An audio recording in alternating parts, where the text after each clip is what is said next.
critters that were captured by NASA on that mission, the STS-75, in 1996. In all my considerable experience of the entire UFO scenario, I have never seen and never expected to see footage like that. And least of all did I expect to see it on film or tape that had been exposed by the government.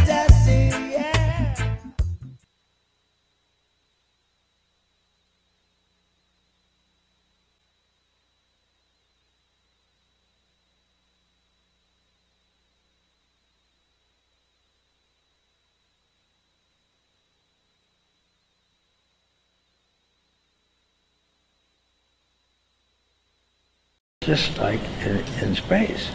And so you start to move, and then you make waves, or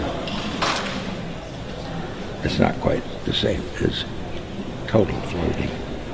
More fun up there. But that doesn't mean I like to see the fish. Long time. Why has nobody been to the moon in such a long time?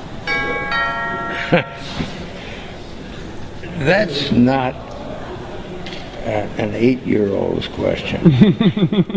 That's my question. I want to know, but I think I know. Because we didn't go there, and that's the way it happened. And if it didn't happen, it's nice to know why it didn't happen, so in the future, if we want to keep doing something, we need to know why something stopped in the past that we wanted to keep it going.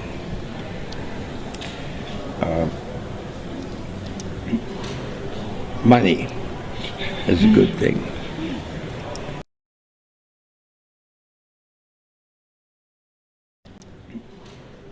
Money. Money. Money. You're the one who said you walked on the moon when you didn't. Calling the kettle black, if I ever thought of it. Saying I misrepresented myself. Away from me. You're a coward and a liar and a thief. Yeah, right here's fine. I'm Bart with ABC Digital. How you doing? I was given a classified tape from the Apollo program. It's 31 years old. It's an unedited reel, including outtakes from the mission. It's got about 20 takes of a single shot of the mission. What mission? Apollo 11. Yes. And the photography is being forged in the mission. They're faking a shot of being halfway to the moon. And they refer to you on the tape as a shot that was done during Apollo 10, where you put a transparency over the window and move the camera of the Earth and move the camera back away from the window. Turned off the lights in the spacecraft and appeared to be halfway to the moon when in fact they were in Earth orbit. Huh, really? Yeah, and they said it was the same way that you did it on Apollo 10. So we wanted to give you the opportunity to put your left hand on the Bible, to raise your right hand, to swear to God. Stick it in your ear. Well, you were giving an opportunity to swear to God under oath that you walked on the moon. I don't do that kind of thing. Well, if you really walked on the moon, what's the problem of swearing to God that you did? Do you believe in God? You want me to knock you in the head? Well, I want you to swear to God on the Bible that you walked on the moon. Okay. If you walked on the moon, we're given the opportunity to swear to God that you walked on the moon. I'm going to give you the opportunity to get the hell knocked out of you if you don't leave me alone. Speak, and how to effectively manipulate the camera to achieve the desired misleading effect. NASA claims that the Houston transmissions were the only ones taking place with the astronauts. Listen now as Houston Control initiates a conversation with the crew, only to find them too preoccupied with the behind-the-scenes trickery to respond. Moments pass, and the oversight is picked up on by the clandestine third party, who quickly prompts them with talk. Immediately, Neil Armstrong speaks. Hello, Apollo 11. Houston, Goldstone says that the TV looks great. Over.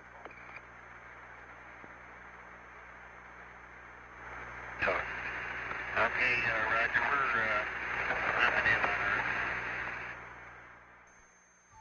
Again, the illusion they are attempting to create is the Earth at a distance to demonstrate their far journey from it and their ability to survive passing through the Van Allen radiation belts. Understand, too, that only about 20 seconds of this raw footage was ever broadcast to the public, and these conversations discussing their deception were believed to be private. Until now. Here they discuss that these television transmissions were in fact not broadcast live as everyone believed. They were first screened and edited for playback later. Roger, Neil, we just wanted a narrative such that we can, when we get to playback, we can sort of correlate what we were seeing. Thank you very much.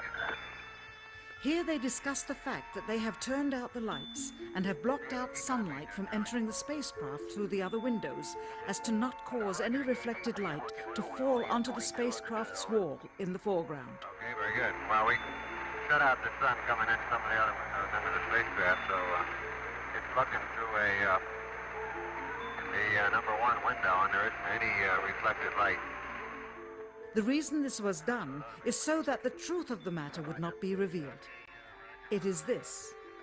Though the federal government would have you believe that this is a view of Earth from a distance out of the spacecraft's window as it nears the moon, it is not. What they have ingeniously done is placed the camera at the back of the spacecraft and centered the lens on a circular window in the foreground, outside of which it is completely filled with the Earth in low orbit. The circumference of the window then appears to be the diameter of the Earth at a distance, with the darkened walls of the spacecraft appearing to be the blackness of space around it. That is why they wanted the interior dark and blocked out the sun from entering through the other windows. Here you can see the extruded window, probably 2 inches thick at the bottom. This is because the Earth's shine is coming in at a downward angle.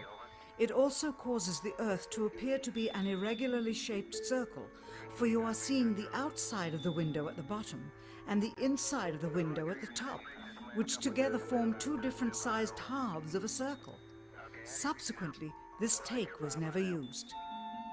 As they perfected the shot, a crescent-shaped piece of black material was inset slightly into the window to create the illusion of the Earth's terminator line dividing night and day. It is uncannily convincing. During this segment, intended to be edited and played back later for the worldwide television audience, dated July 18, 1969, Neil Armstrong condemns himself as he states that he is 130,000 miles out, or halfway to the moon, as the NASA flight log also states on this date, when he is in reality in low Earth orbit of a few hundred miles. Roger, Houston, Apollo 11. Calling in from about 130,000 miles out.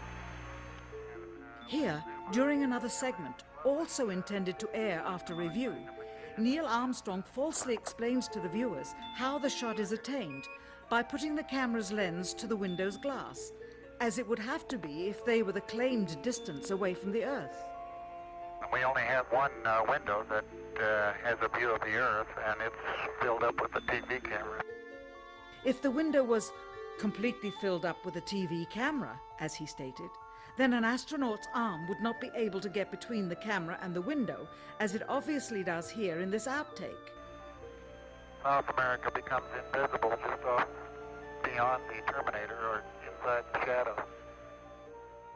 You can also notice how the astronaut operating the camera reacted to the mistake by attempting to pan away from it. Blue cast, see white bands of major cloud formations across the Earth.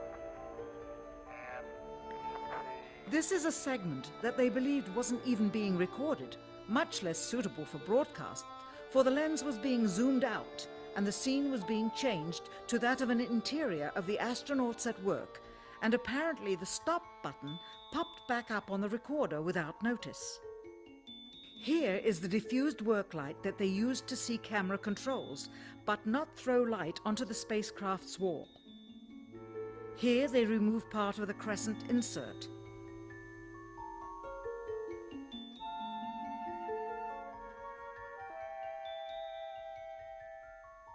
Finally, the iris is opened up and you can see the real location of the camera and the very bright and near Earth out the window. Here is the slate for the 19th of July, and the same shot of trickery on the 19th of July. And then the 20th, and the same misleading shot on the 20th. Later that evening, they were said to be walking on the moon. How can this be when they were in Earth orbit only 9 hours earlier, and the moon is some 3 days' journey away? Furthermore, if they genuinely went to the moon, why would they be faking any part of it? Why this trickery with the window?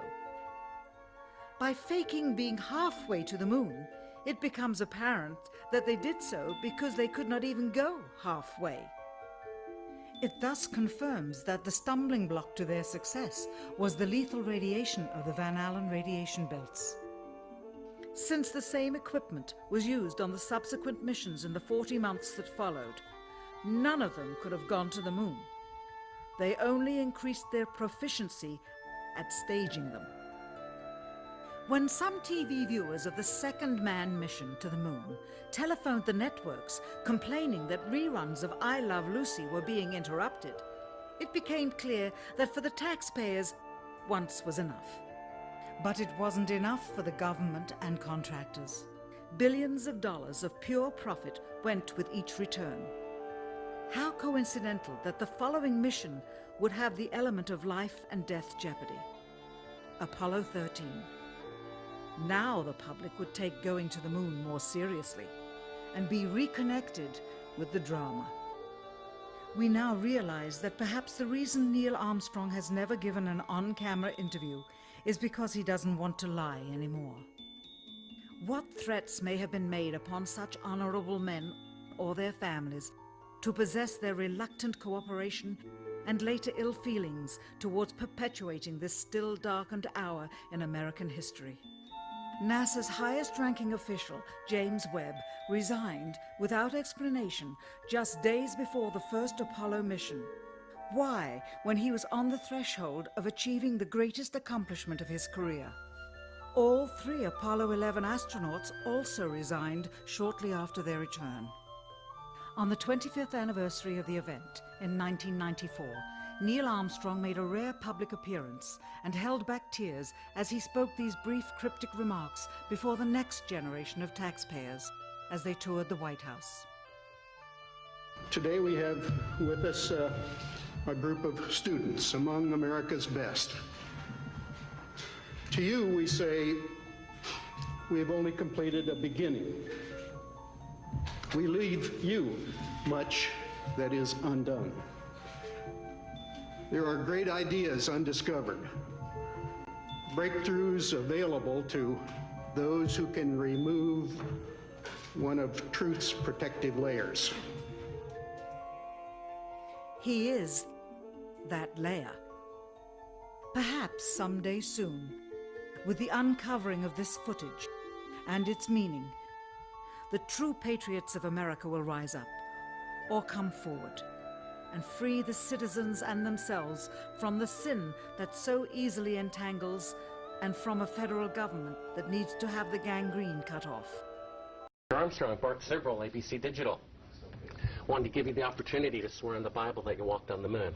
Will you put your left hand on the Bible and swear to God that you walked on the moon? Gentlemen. Mr. Sibrel. Yes? If you really walked on the moon, why would you not do that? So why don't you just put the end to the record in the argument and put your hand on the Bible, swear to God you walked on the moon. Mr. Sibrel, knowing you, that's probably a fake Bible.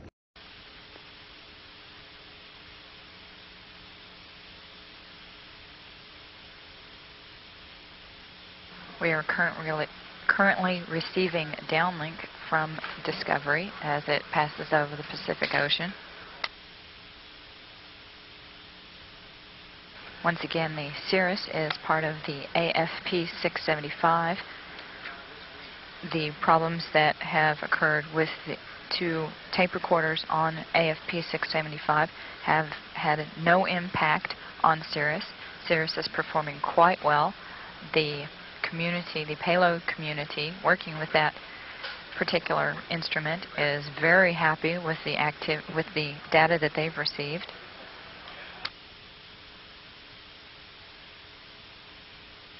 Cirrus is the primary payload on AFP 675. The recorders in question are related to the secondary payloads, specifically the FAR UV, which performs imaging and photometry of natural and man-made ultraviolet emissions, the Uniformly Redundant Array, or URA, which measures spectral and spatial characteristics of the Earth's horizon, and QIMS, the Quadrupole Ion and Neutral Spectrometer, which determines and identifies contamination for Cirrus.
We are currently receiving downlink from Discovery as it passes over the Pacific Ocean.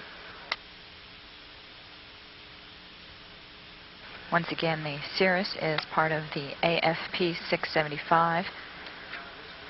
The problems that have occurred with the two tape recorders on AFP 675 have had no impact on Cirrus. Cirrus is performing quite well. The community, the payload community, working with that particular instrument is Meteorological Agency revising the quake upwards to the magnitude of 8.4, one of the largest earthquakes since the 1995 earthquake that hit the greater Hanshin area. Quakes ever in Japanese history.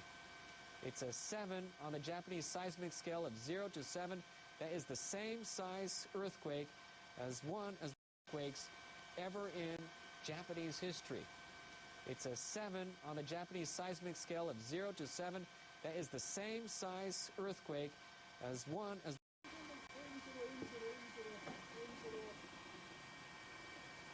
For those of you who have just tuned in to NHK World, you're seeing live coverage from our helicopters of a tsunami engulfing Sendai area in Miyagi Prefecture. This is after a major earthquake hitting Japan Friday afternoon. Japan's meteorological.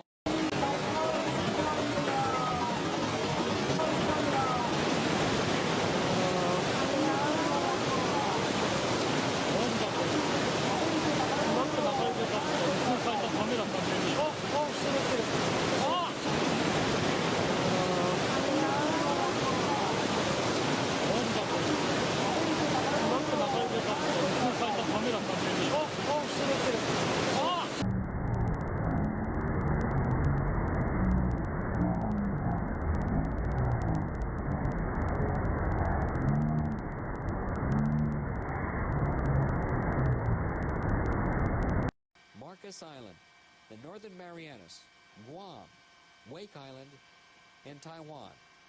Once again, the Pacific Tsunami Warning Center has issued a tsunami warning for Japan, Russia, Marcus Island, Northern Marianas, Guam, Wake Island, and Taiwan. And here is more live footage of Miyagi Prefecture, Sendai area. Live coverage of what the tsunami is doing in Miyagi Prefecture in Sendai City. That tsunami obviously going upstream, engulfing some of the farms.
as if the Anasazi were overtaken by some strange paranoia, hiding from some terrible enemy, but no matter how hard they looked, no enemy was found.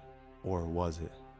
And keeping in mind that these legends materialized globally at approximately the same time, it's more likely than not, in my opinion, that the universal story agrees with the record of every major culture of the ancient world in which the astonishingly consistent story is told of gods that descended from heaven and or came through spiral vortices to materialize in bodies of flesh. From Rome to Greece, and before that to Egypt, Persia, Assyria, Babylonia, Sumer, the earliest records of civilization tell of the era when powerful beings known to the Hebrews as watchers, and in the book of Genesis as the Bnei Ha-Elohim, the sons of God, mingled themselves with humans, giving birth to part celestial, part terrestrial hybrids known as Nephilim.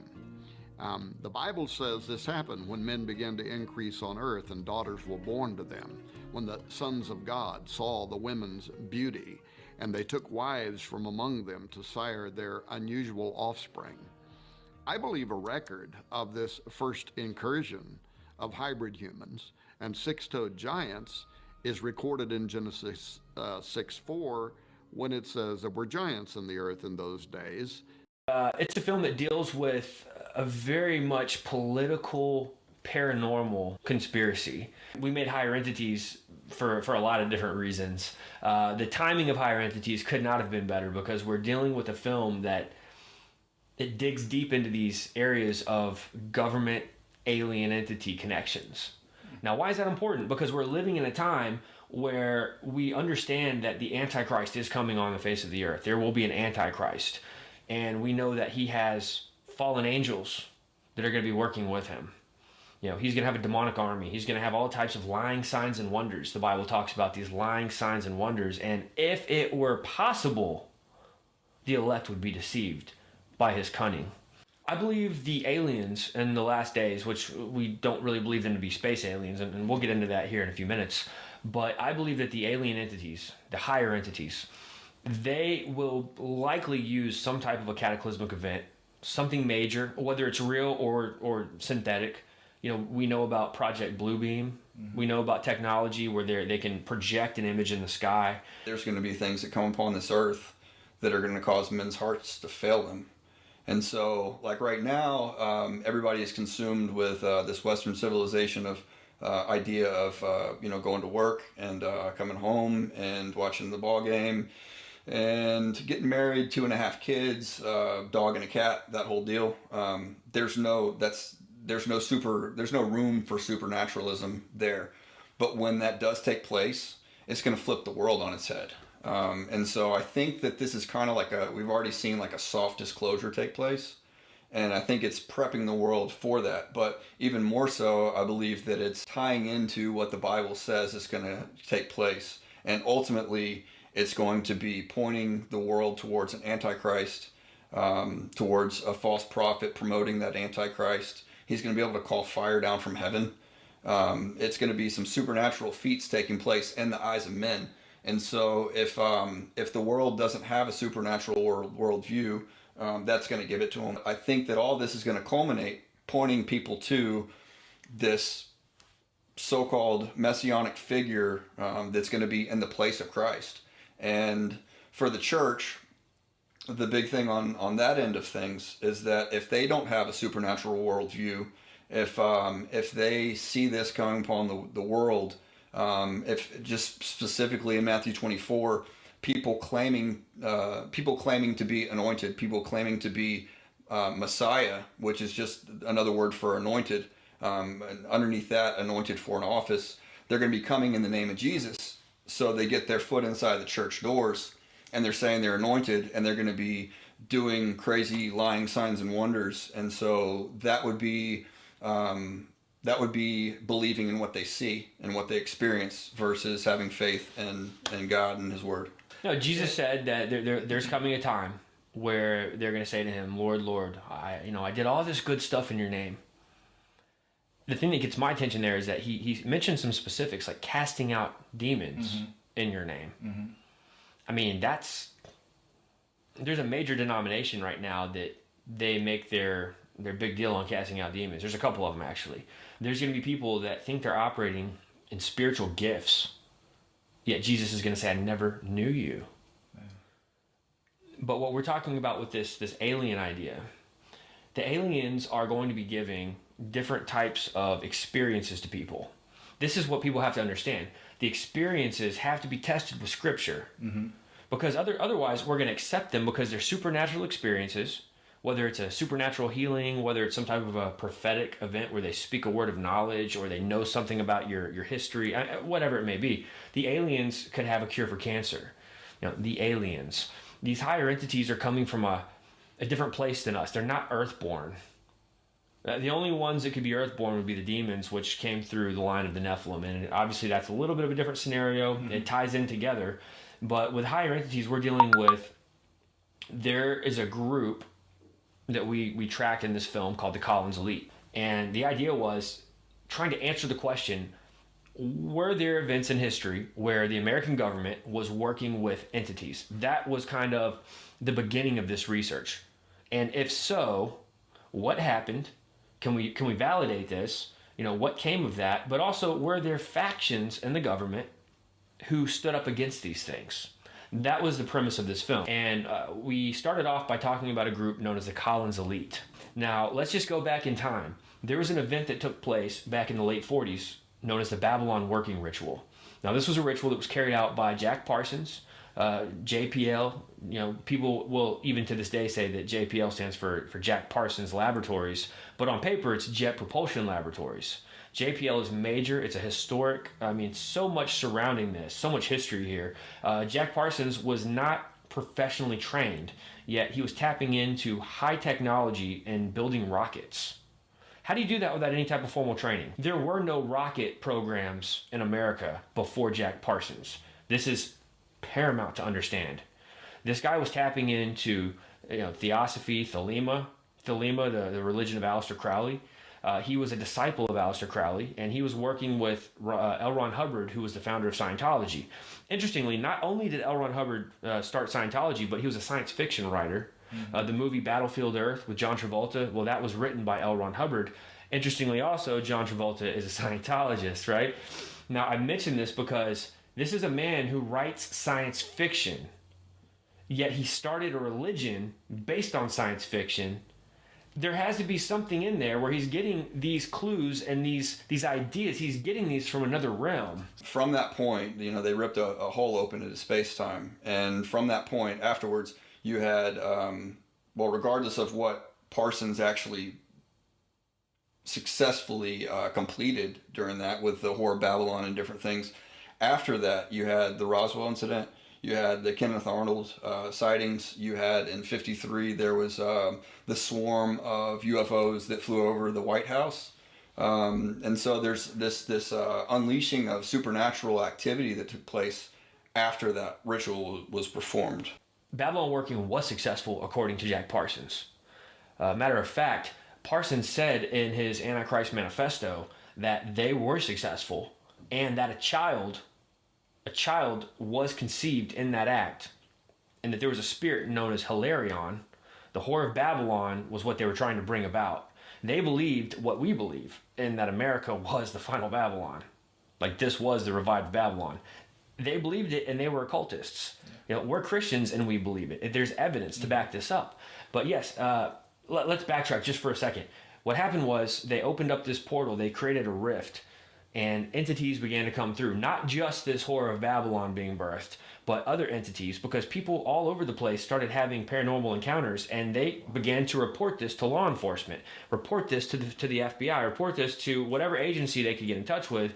And so the federal agencies said, we've got to come up with an answer for this. We were not prepared for any of this. There's UFO activity. There's talk of entities and demons and winged creatures and just all kinds of weird, just paranormal demonic activity following this ritual that Jack Parsons said finally worked.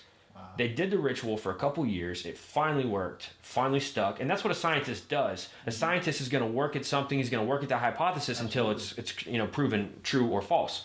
Now, finally, the researchers, the government puts together this group that says we're going to get answers to what exactly took place out there in the desert in California by Jack Parsons and L. Ron Hubbard. They go to Jack Parsons. And keep in mind, Jack Parsons is also working with the government. He's now been given, special privileges on things. So they go to him and they say, Jack, all of this stuff that's happening right now, did you do this? Did you do this? And he said, I think so. Now, shortly thereafter, Jack Parsons blows himself up in a lab. Accidental. It was not intentional. The occult belief was that whoever opened up the portal had to close the portal. Well, Jack Parsons is now dead. And the federal government is now having to understand and depict exactly to the public what's happening here. And so this group is researching, and out of that group, they finally start to make some headway. They know they're dealing with entities. And so in all of that, they begin to try to make contact with those entities, maybe for some help, maybe because they're trying to figure out how to close this thing, maybe they're trying to figure out how to undo what Jack Parsons did. So they go through satanic rituals to communicate, because that's the only method of communication that they know that works to contact these entities. In doing this, there's a small faction known as the Collins Elite. This is where our film picks up. The Collins Elite was a small group inside of this larger group that was originally created to get answers to all of this. But once they began to engage in satanic rituals and magic and alchemy, this group says, hey, you know what? This is not what we signed up for. This small group raises up. It's a faction. It's a counterpoint group, which means that they are no longer in agreement with the big group. They have a different opinion. They say, we have a Christian worldview. This goes against our Christian worldview. And so they see that entities are being channeled and communicated with. And now technology is being given through these rituals to these other members of the government. So the Collins Elite says, whoa, whoa, whoa, this is dangerous. You guys are really playing with fire here. We can't support this. We can't do this. And they came up with this idea that the aliens were going to take over, and that in order to protect our country from the aliens, from the entities, they believed that we needed to instate a forced theocracy based on the law of Moses. Because they thought if our country would go back under the law of Moses, that we would be untouchable from these entities. This group, this bigger group that was researching to get answers, they did not exist. Okay, this was what's known as a limited access program, or an LAP. A limited access program means that nobody in Congress has to know about this. The Collins Elite were a counterpoint group within different governmental organizations that were party to satanic ritual being used to make contact with these aliens or with these higher entities. And because of their Christian faith, they had the conviction. They saw this taking place and they're like, well, we don't need to be a part of this. This is what the Bible talks about in the worship of demons and of other gods. And especially being, using blood sacrifice and different types of black magic to be able to accomplish it. So they saw that and they didn't want to be a part of it. They also were able to tie this back to what Jack Parsons and L. Ron Hubbard did in the desert in the late 40s. You've got literally just the group, and maybe a director knows about it. Nobody else. It's completely classified. It's top secret. It's under lock and key. But I want to mention something. One of the bombshells that we dropped was that there's a declassified federal document. Anyone watching this interview can go find this document. It's on the FBI vault. Okay. Document 6751. It's a document from the 40s. It was written by a prominent member of academia, and it was submitted to the FBI. In this document, they make a case that entities are not space aliens, but that they're interdimensional or extra-dimensional entities that are crossing over from a plane known as the ethereal plane. Now, we know as researchers of the New Age movement, we know that that is where the ascended masters are supposedly said to be on a high level.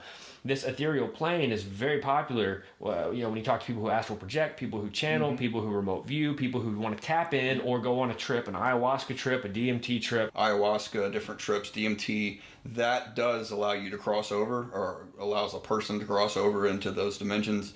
Outside of that, the satanic ritual has proven to be the most effective, and from the research that we've done, the people that we've interviewed, that seems to be the constant. That's like it's a guarantee you're going to make contact if you do this. Now, the federal government had this document in the 40s, and language was used in this document that came right out of the playbook of Theosophy. Now, the guy that received this document, this is so crazy. The federal agent receives a document, and look, the FBI is constantly bombarded with phone calls and letters and emails, and they just can't deal with all of the propaganda from citizens. People make stuff up, and it's just it's nothing. It's crying wolf. So the FBI has to really be careful what they accept and what they don't. But this was back in the 40s. So the guy that receives a document, he recognizes that this information was received through paranormal means. As a matter of fact, the language used in the 40s was supernormal. That's the old way of saying paranormal, supernormal. So he says that all of this information was received through supernormal means, therefore we need to discount it. It's not valid information. Now that's the headline that he put, it's like a cover letter. If he really believed that, why did they classify the document? Why did they classify it and then forward it to all of these FBI prominent members at the highest level of security clearance? Why in the world would they classify it and lock it up if they didn't believe it?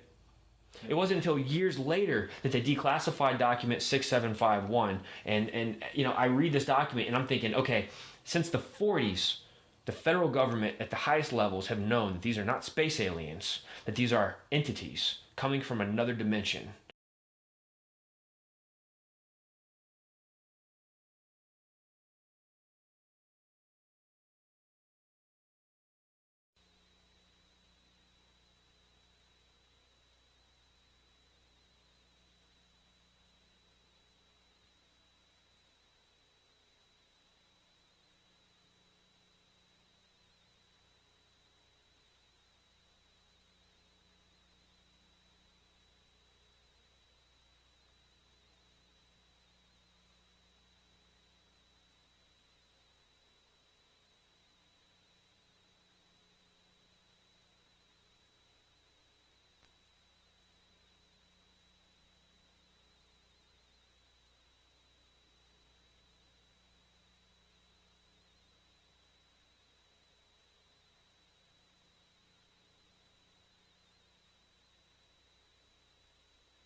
And Columbia, Huntsville for Scott.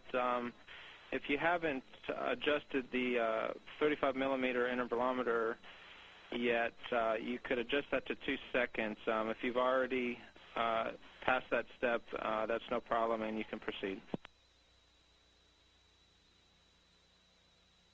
Okay. We'll go to 2 seconds on the intervalometer. It's no problem. Just take a couple seconds to reset.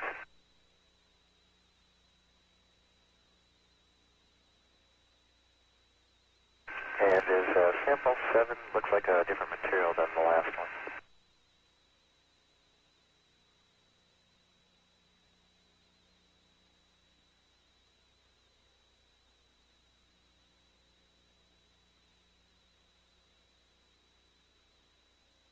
And Columbia for Scott, that should be the same type of material. Okay, is it thicker or is it, because it looks like it might be a little thicker? No, it seems like it appears that way, but it should be the same thickness. Okay, and we modified the thermocouples as you said, and we'll modify the camera settings, and it'll be a few more minutes before we're finished setting up. Okay, copy that, Scott. That camera was something that they noticed in their last data run. Okay, thanks.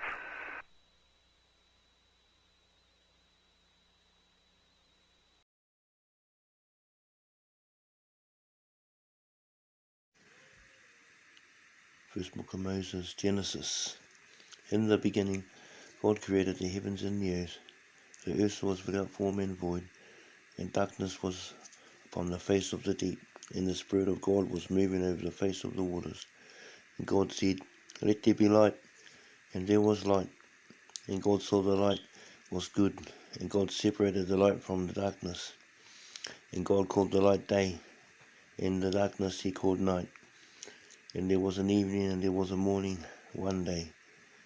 And God said, Let there be a firmament in the midst of the waters, and let it separate the waters from the waters. And God made the firmament and separated the waters which were under the firmament from the waters which were above the firmament. And it was so.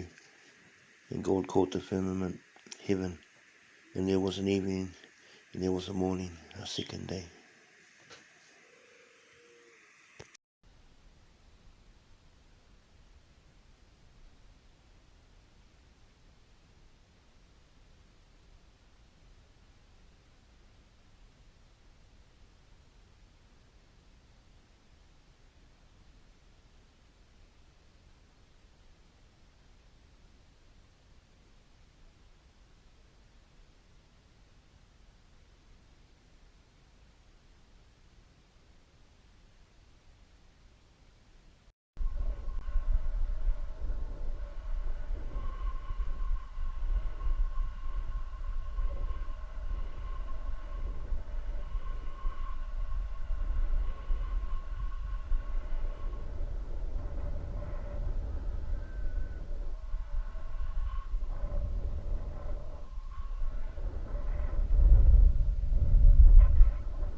Wouldn't it be sunny all the time?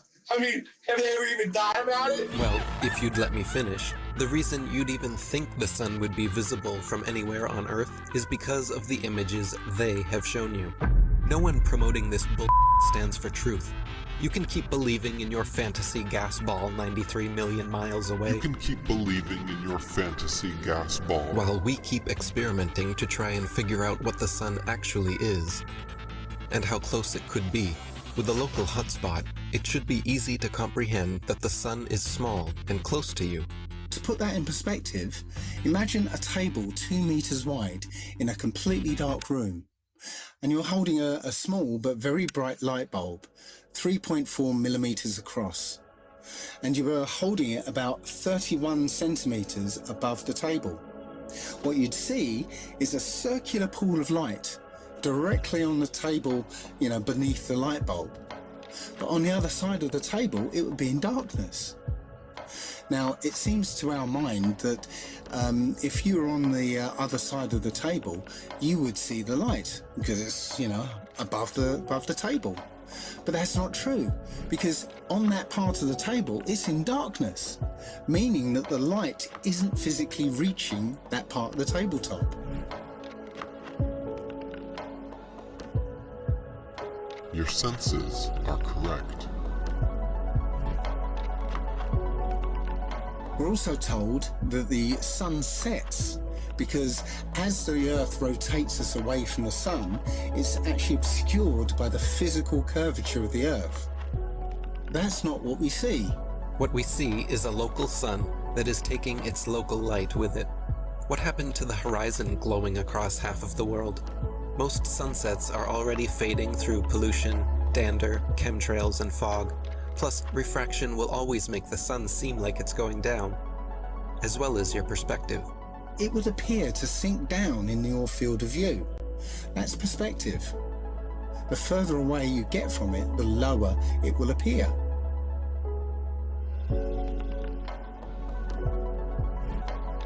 It doesn't physically change its height, it just appears that way to your eyes, until eventually it will disappear behind the horizon formed by your eye's vanishing point. Your eye has an angular resolution of 0.2 degrees, and anything at that height will disappear beyond the limit of your sight.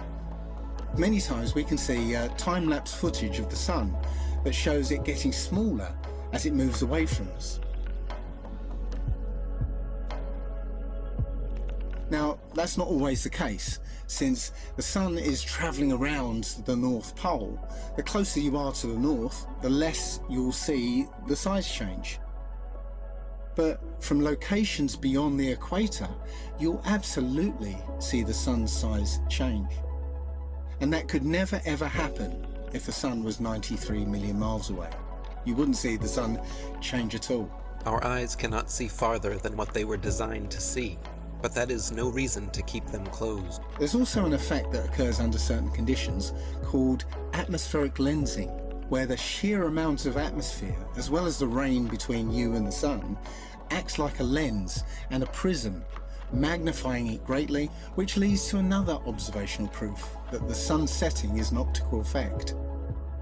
At such times, when the sun is setting over the sea, and it seems as though it's half hidden by the horizon, then you can zoom in with a high-powered zoom camera and see that it's actually still above the horizon. It's just an optical illusion. Pay attention to the sun rays here. This alone proves our local sun, and so do these shadows.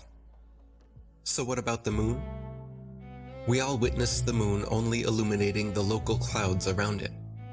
That is because it is also a local light, but one with opposite effects from the sun.